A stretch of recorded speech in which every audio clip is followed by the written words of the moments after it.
Desde 2002, a Organização Internacional do Trabalho instituiu o mês de junho como o de combate ao trabalho infantil.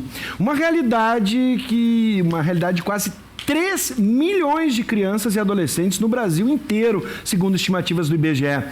Por isso, ações de conscientização contra esta prática são fundamentais. Com a gente, a secretária de Desenvolvimento Social de Canoas, secretária Luísa Camargo, que inclusive se formou em serviço social aqui na UBRA, aqui na universidade, e nos fala mais sobre o assunto. Boa noite, seja muito bem-vinda, secretária. Boa noite, obrigada pela acolhida. Eu começo com esses números aqui, ó. Dados do IBGE de 2010 já apontavam que quase 39.700 crianças e adolescentes de 10 e 13 anos ocupados e 12.500 entre 10 e 17 anos em trabalho doméstico só aqui no Rio Grande do Sul. Por que é importante? As pessoas devem imaginar, mas é bom a gente reforçar. Por que é importante que as crianças não estejam trabalhando nesse período da vida? Esse período da vida do indivíduo é um período de formação, é um período onde ele se constitui como pessoa, ele precisa ter frequência na escola, ele precisa ter lazer e atividades adequadas para a sua idade, né? Colocar uma criança no trabalho, numa atividade de rotina intensa, onde ele tem a obrigação de produzir e ter renda, é sacrifício para a criança, né? Ela não consegue ter a dimensão disso. A nossa cultura aqui, principalmente no Rio Grande do Sul, é essa, né? A gente trabalha desde criança e nunca nos aconteceu nada, nos criamos. Porém, a realidade hoje é outra, é da exploração, né? Crianças que são exploradas. Nós temos aqui nas sinaleiras da cidade várias crianças que circulam vendendo, pedindo, sendo usadas para gerar renda, né? E expostas, sobretudo expostas aos perigos da rua. Secretária, lugar de criança é na escola. Eu acho que é assim que você ajuda na formação, não tenho dúvida nenhuma. Em casa supervisionada por adultos. E em casa supervisionada por adultos. Vou repetir suas palavras, são perfeitas. Uhum. Eu tenho uma dúvida sobre isso que você colocou agora. A gente vê sempre as crianças em sinaleiras. Como eu, cidadão comum, posso denunciar para que essas crianças sejam recolhidas, pelo menos tiradas dali, porque elas ficam em chuva, de sol, vendendo ali a balinha. A gente sabe que eles precisam, mas não é melhor dar uma cesta básica do que explorar essas crianças? Como é que eu faço para denunciar? Isso é... Se dirigir aos órgãos de proteção e garantir os direitos da criança e do adolescente. Aqui nós temos o CREAS, que é o Centro de Referência especializado em assistência social, e temos os conselhos tutelares. Temos o telefone de plantão, que é um noturno, e o CREAS, que é o nosso canal diurno, né? E dentro do CREAS, dentro do centro especializado, nós temos o PET, que é o Programa de Erradicação do Trabalho Infantil.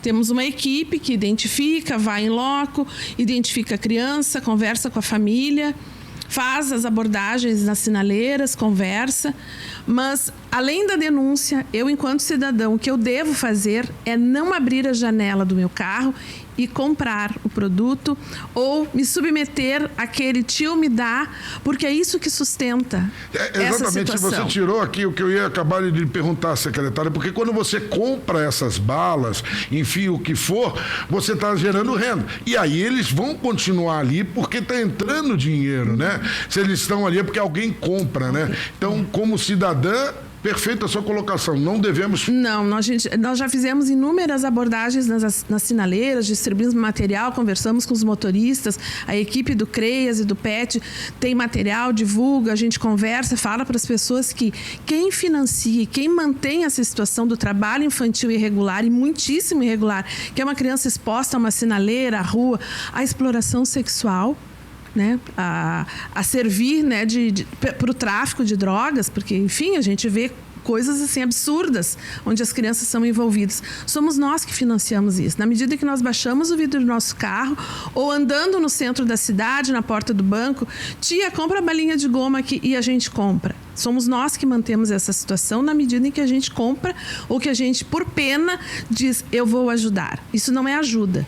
A nossa ajuda é investir na educação, ajudar uma organização da sociedade civil que tenha, né, o intuito de fazer grupos, de fazer atividades esportivas, judô, vôlei, futebol, para que essas crianças tenham oportunidade de desenvolvimento integral e de não estarem submetidas à exploração, porque isso é exploração, né? O adulto ganha, né? E eu mesma fiz algumas abordagens nas sinaleiras e o pai está ali com a criança ou a mãe, ou pegam emprestado a criança do vizinho e levam para a sinaleira. E na abordagem a pessoa diz, mas é muito mais fácil a gente ganhar dinheiro com a criança aqui, porque para mim eles não vão dar. Tem uma questão que eu acho que é central para que as pessoas possam entender uma mudança de paradigma que a gente vive dentro da nossa cultura. As pessoas, há um tempo atrás, décadas atrás, se orgulhavam dizendo, olha, eu comecei trabalhando criança. Eu, quando era criança, eu já trabalhava na roça com meu pai, ou eu comecei a trabalhar muito cedo. Enfim, isso era um valor que a gente carregava. Mas a gente sabe que, por exemplo, décadas atrás, o acesso à escola era muito diferente ao acesso que se tem hoje. Era uma atividade em família. Exatamente. Supervisionada pelo pai, pela mãe, acompanhado na cultura de desenvolver também a criança no ambiente familiar. Hoje não é isso. E há décadas, né, na Idade Média, as crianças eram submetidas a trabalho escravo nos porões de casas e de fábricas. Se a gente for pensar na história, a invenção da infância, a criança só foi vista a partir de 1500, 1600, se identificou a figura da criança. Mas voltando na questão cultural, como é que a gente pode lidar e separar as coisas? Como bem disse o professor Bogado, são famílias carentes que necessitam de um apoio na sua renda, um reforço na sua renda. Mas são dois caminhos diferentes. O trabalho e a exploração infantil não é a solução. Não é a solução. Expor a criança a um ambiente que não é salubre, que é a rua, a sinaleira, a esquina, a frente do banco, onde ele vai ter contato com inúmeras pessoas que não são do seu círculo de amizades ou da família, é um risco. A criança fica motivada a ganhar dinheiro, sim, de forma irregular, e isso é real, assim, o dinheiro tem um encantamento. Além de, claro, ela poder chegar em casa e dar o dinheiro para a mãe e para o pai, que precisam do dinheiro para alimentar os outros irmãos. Isso é uma responsabilidade que não é da criança. Sim, não. Então nós precisamos também, enquanto adultos, nos conscientizarmos do que é a nossa responsabilidade. É cuidar e educar a criança e não submetê-la à exploração, ao perigo, ao risco. Que é gravíssimo. A gente está aqui na tela. Enche tela para mim, por favor, o pessoal em casa assistir. O Censo Demográfico é o último que se tem, que é um site do Observatório de Prevenção e Erradicação do Trabalho Infantil. Se puder baixar, aqui os números são altos demais, né? Você tem aqui os mais vermelhos aqui, é onde tem mais trabalho infantil, aqui mais no norte do estado, né? Isso é uma ação que tem que ser... Olha aqui o trabalho doméstico de criança e adolescente entre 10 e 17 anos. Olha aqui as áreas que efetivamente são fortes nisso. Isso tem que acabar, né, secretário? Me chamou a atenção, Bogado, no mapa acima, a gente sabe que a zona norte do estado é uma zona que concentra mais municípios e é uma zona mais desenvolvida economicamente. E aqui a gente vê a forte presença nessa aqui, crianças e adolescentes ocupados entre 10 e 13 anos, né, na zona central do estado, uma zona com um desenvolvimento econômico bastante interessante, né? Relevante, né, conhecido já. É a zona norte do estado concentrando, mas em outros casos a gente vê também a presença na zona sul. Um pouquinho mais abaixo, Marissa, por gentileza. Agora a gente vai ver aqui na região sul e na fronteira oeste trabalho doméstico de crianças e adolescentes entre 10 e 17 anos. Também um trabalho a ser abolido. Também. De novo, vou dar um serviço para você que está nos assistindo. Viu uma criança na sinaleira na sua cidade, aqui em Canoas, você já disse, procure a secretaria, né? A secretaria pode procurar ligar direto a secretaria ou um conselheiro tutelar, tem conselheiro tutelar em todas as cidades do estado. Então procure o seu conselheiro tutelar, enfim, para denunciar, porque é crime também, né? Está previsto na legislação a prisão, né, de 2 a 8 anos.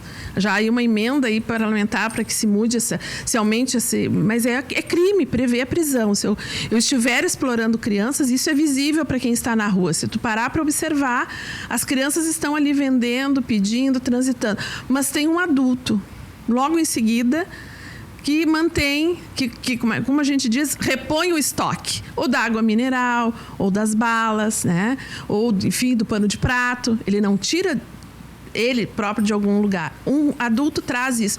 E geralmente não é o pai e a mãe, é um vizinho, é um amigo, é um conhecido, é o agenciador, é o empregador, né? É o empregador dessas crianças. Bom, a gente quer agradecer muito a presença aqui no estúdio da secretária de Desenvolvimento Social de Canoas, secretária Luísa Camargo. Muito obrigado pela sua atenção e estamos todos agora nessa luta contra o trabalho infantil. Nós é que agradecemos a oportunidade de poder fazer esse apelo para a nossa comunidade, para a comunidade canoense, que se sensibilize e aprenda a dizer não, né? O nosso não é muito mais proveitoso para uma criança do que a nossa pena ou a nossa comoção. Nós submetemos as crianças a essa tortura diária, porque o lugar é brincar, é jogar, é estar na escola, junto com a família, em ambientes saudáveis e não na rua exposto à exploração. Secretária, muito obrigado. Secretária Luísa, muito obrigado pelo carinho e pelos esclarecimentos que são tão importantes. Denuncie trabalho infantil, é crime.